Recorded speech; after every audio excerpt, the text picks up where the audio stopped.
ان الحمد للہ والصلاۃ والسلام علی رسول اللہ۔ فوتگی والے گھر میں کھانا کھانے کی شرعی حیثیت کیا ہے؟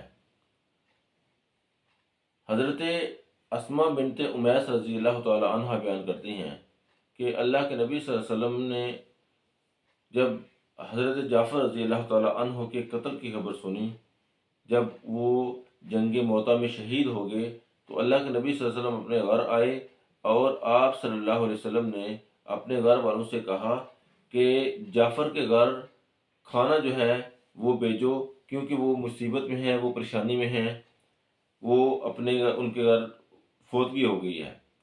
تو اللہ کے نبی صلی اللہ علیہ وسلم کے اس فرمان کے مطابق کہ جب کسی گھر میں کوئی فوتگی ہو جائے تو اس کے ہمسائے، اس کے جو ارد گرد کے لوگ ہیں، ان کو چاہیے کہ وہ ان کے گھر کھانا پہنچائیں، ان کے کھانے پینے کا بندوبست وہ کریں۔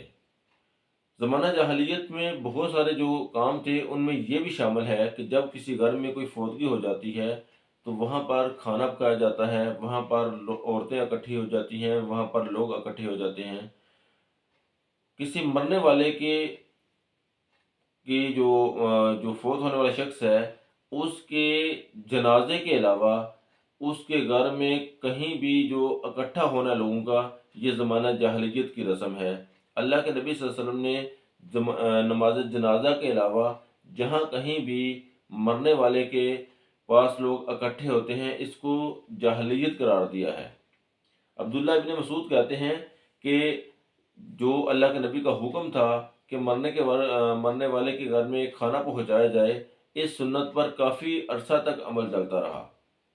پھر یہ ہوا کہ اس میں کچھ بدعات آ گئیں۔ بدعات کیا تھیں کہ لوگوں نے یہ کیا کہ لوگوں نے کھانا پینے میں زیادہ اہتمام کرنا شروع کر دیا۔ جو میت والے گھر کھانا بھیجا جاتا تھا، اس کو زیادہ اہتمام سے بھیجنا شروع کر دیا، طرح طرح کے کھانے بھیجنے شروع کر دیے۔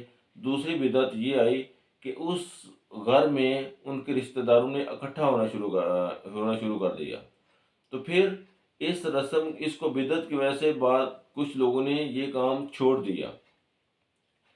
تو جو کھانا ہے وہ اس گھر میں تیار نہیں ہوگا، بلکہ اس کے ہمسائے اس کے گھر کھانا پہنچائیں گے، اور وہاں پر لوگ اکٹھے نہیں ہوں گے، عورتیں اکٹھی نہیں ہوں گی۔ جریر بن عبداللہ بجلی رضی اللہ تعالی عنہ کہتے ہیں کہ ہم میت کے گھر والوں کے پاس جمع ہونے اور ان کے لیے ان کے گھر میں کھانا تیار کرنے کو نوحہ سمجھتے تھے۔ کہ میت کے گھر میں اکٹھا ہونا، گھر میں اکٹھا ہونا، اس کو اور اس گھر میں کھانا تیار کرنا، ان دو چیزوں کو نوحہ سمجھتے تھے کہ یہ بھی نوحہ ہی ہیں، کیونکہ اللہ کے نبی صلی اللہ علیہ وسلم نے ان کے گھر کھانا بھجوانے کا حکم دیا تھا، نہ کہ ان کے گھر اس میں آنے والے لوگوں کے لیے کھانا تیار کرنے کا۔ حضرت طلحہ فرماتے ہیں کہ حضرت جریر حضرت عمر فاروق رضی اللہ تعالیٰ عنہ کے پاس آئے اور انہوں نے فرمایا کہ کیا تمہارے ہاں میت پر نوحہ کیا جاتا ہے؟ آپ نے فرمایا نہیں۔ پھر انہوں نے پوچھا کہ کیا تمہارے ہاں میت کے پاس عورتیں جمع ہوتی ہیں تو اور کھانا کھلایا جاتا ہے؟ انہوں نے فرمایا کہ ہاں۔ تو حضرت جریر نے فرمایا کہ تو یہی تو نوحہ ہے کہ میت کے گھر عورتوں کا اکٹھا ہونا اور وہاں پر ان عورتوں کو یا مردوں کو کھانا کھلانا، یہی تو نوحہ ہے۔ تو یہ میت کے گھر میں عورتوں کا اکٹھا ہونا بھی جو زمانہ جاہلیت کی ایک رسم ہے، اور میت کے گھر میں لوگوں کا اکٹھا ہو کے کھانا کھانا، یہ بھی زمانہ جاہلیت کی رسم ہے جس کو اللہ کے نبی نے منع کر دیا تھا۔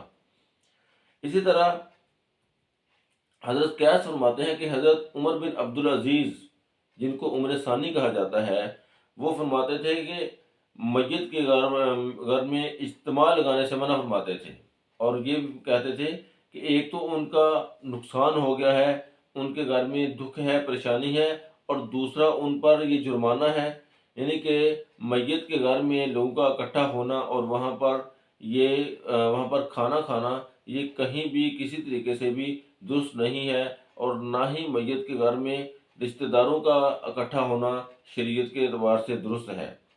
حضرت سعید بن جبیر جو کہ تابعی ہیں، وہ فرماتے ہیں کہ 3 کام جاہلیت والے ہیں۔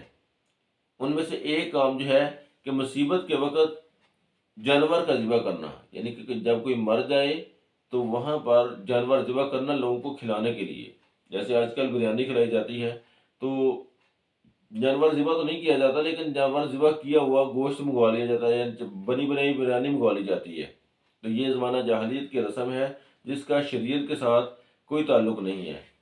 حضرت ابو بختری ارشاد فرماتے ہیں کہ مرنے والے پر کھانا کھلانا اور نوحہ کرنا دونوں جاہلیت کے کام ہیں۔ تو کھانا کھلانا جو ہے یہ جاہلیت کا کام ہے، اس کا شریعت کے ساتھ کوئی تعلق نہیں ہے، اور کھانا کھانا بھی جاہلیت کا کام ہے۔ نہ ہی میت کے والے کے گھر اکٹھا ہونا جو ہے یہ شریعت کے مطابق ہے۔ میت کے گھر اکٹھا ہونا، وہاں پر کھانا کھانا اور میت والوں کا کھانا کھلانا، یہ تینوں جاہلیت کا کام ہے۔